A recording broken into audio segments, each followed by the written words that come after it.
Seorang pengrajin kue di Palembang berinovasi membuat lapis PP Rainbow.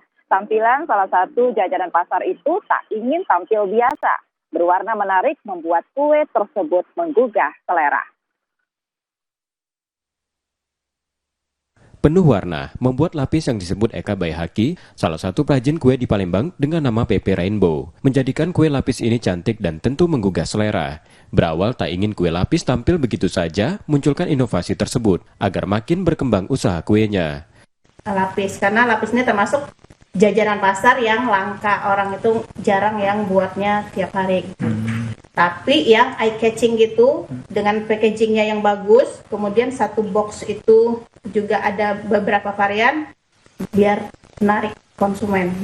Untuk membuatnya dibutuhkan bahan santan kental, air, gula, sagu, terigu, daun pandan, dan pasta 6 warna sesuai selera atau rainbow. Selanjutnya, campur gula ke santan, tambahkan daun pandan, masak sampai gula larut. Kemudian tunggu hingga hangat, baru masukkan tepung dan sagu sedikit demi sedikit diaduk rata. Campuran tadi bagi menjadi 6 dan sisanya warna putih agar bagus dan rata, timbang per warna.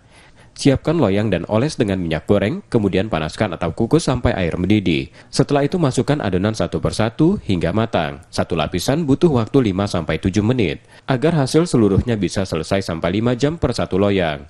Setelah semua lapisan membuat loyang penuh, dinginkan sampai 7 jam atau sampai benar-benar dingin. Kemudian keluarkan dari loyang dan potong. Lapis PP Rainbow sudah siap. Biasanya pemesan lapis ini untuk berbagai acara seperti hantaran atau kegiatan kantor. Kayaknya enak karena mau mencoba sih untuk acara di kantor. Satu loyang lapis PP ini dihargai 200.000 tanpa diiris. Jika dipotong-potong 220 per loyang. Dalam satu loyang bisa menjadi 44 potong. Purwantoro, Kompas TV, Palembang, Sumatera Selatan.